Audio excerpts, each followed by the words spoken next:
E agora eu gostaria de convidar a Zuleika a continuar esse nosso bate-papo, esse workshop. Zuleika, vou deixar com você a sua apresentação. Zuleika também é de São Paulo e ela vai falar para a gente um pouquinho da experiência e da riqueza que é o trabalho dela. Boa noite, Zuleika. Boa noite a todos.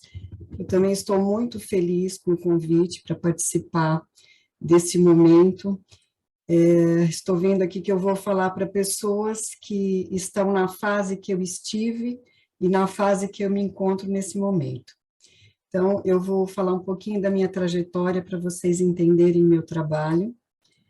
Eu, como primeira formação, eu tenho a psicologia.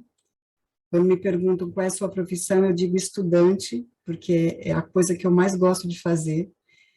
E eu tive o contato com o público idoso através da minha mãe, que me levava para visitar os idosos todos os sábados, para conversar com eles, levar alguma coisa, né, uma palavra de conforto para aqueles que não tinham família, enfim.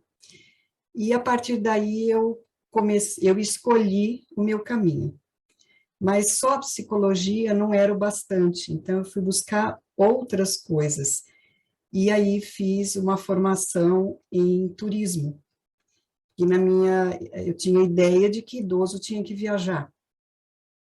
E aí, não contente, né, com essa formação, eu fui buscar gestão pública, porque eu queria lutar pelos direitos desses idosos. E, finalmente, eu fiz o curso de gerontologia. Então, além dessas formações acadêmicas, fiz especializações, enfim, mas tudo voltado para trazer, né, um benefício, uma vida melhor para esses idosos. Porque a ideia de idoso que eu tinha, no primeiro momento, era aquele idoso institucionalizado, aquele idoso que era triste, que não recebia visita de familiar, e isso me impactava muito, né? Lendo a frase aqui do slide, envelhecer bem, saudável e com autonomia.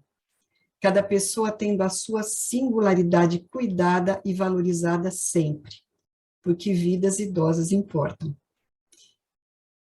E foi assim que eu comecei meu trabalho, né? Fiz uma pós-graduação em yoga, eu sou idealizadora do Instituto Vida Mais Viva.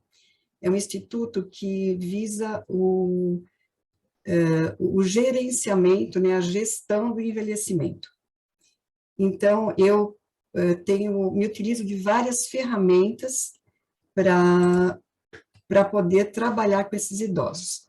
Atualmente, eu trabalho numa LPI, dou supervisão técnica para a equipe, num centro dia do idoso também, faço um trabalho num centro de convivência do idoso, isso nas cidades do entorno, tá? E ministro palestras também de conscientização. E aí, tudo isso eu comecei a fazer lá atrás, quando eu ainda não era da terceira idade. Hoje eu sou uma idosa. Então, hoje eu falo do que eu sinto, né? Então, o mesmo preconceito que eu via aquelas pessoas lutando com aquilo, porque é uma coisa traumática, né, impactante, a gente vê esse ano é a campanha contra o idadismo, né, então a gente vê que ele existe, embora hoje seja mais velado, né, mas ainda existe, e eu, apesar de ainda conservar o meu papel social, eu também sinto esse preconceito. Então, eu imagino aquelas pessoas que se retiraram do mercado de trabalho, que perderam essa identidade social, né? Qual é o valor que as pessoas dão a elas? Então, quando eu passei a fazer parte, né, da terceira idade, que eu fiquei muito feliz, quando eu fui pegar o meu cartão de estacionamento, que eu queria muito fazer 60 anos, e a gente não ouve muito isso, né? As pessoas não gostam muito de envelhecer, porque já prevêem um futuro não muito glorioso, né? Por conta dessa sociedade preconceituosa que a gente tem, que na verdade é só o corpo que envelhece, né? nós, depois dos 60, continuamos as mesmas pessoas, com os mesmos sonhos, né? Idoso não é uma pessoa assexuada, né? A gente tem desejo, a gente namora, né? Se não namora, a gente pode ter um namorado. Isso, pela minha experiência com os idosos, isso acontece muito, eu vejo muito casamentos depois dos 80. Eu tenho uma idosa com 100 anos, que ela reencontrou, ela se encontra no Centro Dia do Idoso, ela reencontrou o antigo namorado, 30 anos mais novo que ela, hoje ele tem 70, e ele, todas as semanas, ele vai à casa dela para ajudá-la a andar um pouquinho, entendeu? É um namoro de uma maneira diferente, mas existe o desejo, né? Então, assim, as pessoas têm que entender que a gente, é só o corpo que envelhece, nós continuamos os mesmos, né? E aí, o meu trabalho veio nessa linha até então. Quando eu envelheci, eu comecei a sentir os efeitos do envelhecimento, eu pensei, a gente não pode ser só a voz dos idosos, né? Porque, assim, muitas campanhas, assim, vamos cuidar desses idosos, né? Vamos ser a voz desses idosos, que é o que eu sempre fiz, inclusive trabalhando, né, como eu estou como presidente do Conselho Idoso, é a quarta gestão, e eu sempre briguei por eles. Só que aí eu pensei, que tal eu fazer com que eles se empoderem e eles briguem por eles mesmos? Né? Que normalmente a gente acha que idoso não tem querer, como a Sara falou, né? E não é só alimentação. E muitos não se posicionam também, até porque falam, não vou incomodar, tadinho do meu filho, vou fazer, ele quer tanto que eu vá, e eu vou, entendeu? E, assim, eu nunca tive esse perfil. Então, eu comecei a passar essa ideia para os idosos com os quais eu trabalho. E eu empoderei uma galera, gente. Vocês não têm ideia. Nesses 2 anos de pandemia, eu também fiz um curso de inclusão digital, porque muitos eram refratários à tecnologia. Eu fiz esse curso de inclusão digital e comecei a fazer todos os trabalhos, como dança circular, que eu gosto muito, yoga, as rodas de conversa que eu faço, as palestras, enfim. E eu fiz um grupo de teatro virtual. E vocês não têm ideia da felicidade dessas pessoas se vendo aqui, né, na telinha, foi pelo Zoom, mas aí eu publiquei em todas as minhas redes sociais, e o mais difícil, né, foi um monólogo que eu dei para cada uma. Então, isso é muito gratificante, você ver a pessoa se empoderar, a pessoa dizer o que ela quer, o que ela sente, né, quando a gente diz a empatia, né, que é uma palavra tão falada, se coloca no lugar do outro. Mas, assim, você se coloca no lugar do outro, normalmente, e imagina o que o outro gostaria que fizessem por ele, e aí você faz. Né? Ou então, calça os sapatos do outro. Só que os sapatos do outro pode ser grande para você, ou pode ser pequeno. Então, nunca é igual. Né? Então, assim, é se colocar no lugar do outro, mas fazer o que o outro gostaria que fosse feito. E aí entra a CNV, né? Que é a CNV, que é a comunicação não violenta, que tanto vale para a gente quanto vale para o outro. Então, é você observar o que o outro quer, né? Sem interpretar, né? Perceber qual é o sentimento que você tem, qual é a necessidade atrás desse sentimento, né? Que todos nós temos uma necessidade que gera um sentimento. E aí sim, a gente fazer o pedido, porque o pedido vai ficar muito mais claro para quem ouvir, né? E um dos trabalhos que eu fiz também para empoderar essas pessoas, peraí, gente, que eu falo muito, minha boca seca.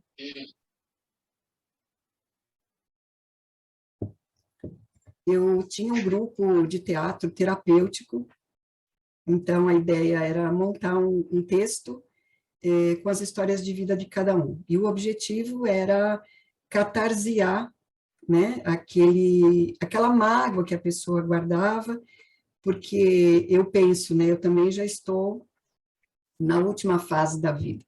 E aí eu penso, morrer com mágoa, gente, eu quero morrer leve, né? Então deixa eu resolver tudo que eu tenho para resolver agora, né, em vida. E nesse grupo as pessoas lembravam de fatos, claro, sempre traumáticos, um marido que batia, uma madrasta que era carrasca, enfim. E só que para mim o trabalho não estava completo. E eu pensava, eles têm que ressignificar esses relacionamentos, né? Então, por que que você não gostava daquela pessoa? Ah, porque me fazia tal coisa. Então, acabava colocando isso e a gente trabalhava no grupo, né? E catarseava. Só que aquela pessoa, com certeza, alguma coisa de bom ela tinha, porque nós não somos de todo maus e nem bons, né? E aí eu tive um insight e eu perguntei, mas não é possível que essa pessoa não tivesse nada de bom? Ela não fazia alguma comida gostosa, ou não trazia alguma coisa da padaria, sei lá, né? Aí também pegando o gancho da Sara com relação à alimentação. Eu tive esse mesmo insight e perguntei para eles. E aí eles lembravam, nossa, é verdade. Ela fazia um bolo bom, ou o meu marido chegava bêbado, mas me trazia um pãozinho da padaria, que era muito bom. Então, assim, essas memórias afetivas e gustativas, principalmente, que trouxeram um ressignificado para essas relações. E aí eu editei um livro, eu coordenei, né? Nós estamos já no terceiro volume, e nesse livro nós temos a pessoa homenageada e quem está homenageando, e do lado a receita. E uma pequena história, né, do que, dessa receita, né? Por que que eu tenho essa memória dessa receita? O que aconteceu? Então, assim, foi um momento muito prazeroso, além de dar um fechamento para o meu trabalho, né, terapêutico, também teve um movimento entre a família, porque todos se uniram para buscar receitas, cada um sabia de um pedacinho, que normalmente era transmitido oralmente, né, quando não se tinha um caderno de receitas, enfim. E tanto é que foi um sucesso, tanto é que nós já vamos para o terceiro volume. E outras pessoas de outras cidades que quiseram participar, e se alguém daqui quiser também, ainda tem, a gente pode incluir no livro, um sistema de cooperativa, então a pessoa entra com o valor, né, e recebe em troca os livros. E aí ela pode presentear ou vender para recuperar o que ela investiu. E então hoje o meu trabalho é bem voltado a isso, né, a empoderar essas pessoas, porque hoje eu sou uma delas, né? Então, eu tenho mais propriedade para falar. O que a gente pode mudar nesse mundo, né? A gentileza primeiro com a gente, né? Eu preciso ser gentil comigo, né? Não, mas meu filho vai ficar chateado, meu marido não vai gostar. Paciência, né?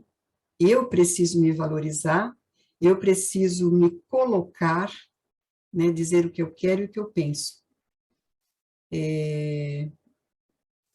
A frase aqui, solidariedade, empatia e respeito. Então, respeito por si, primeiro. Se eu não me valorizar, o outro não me valoriza. Seja esse outro quem for, jovem ou idoso. Né?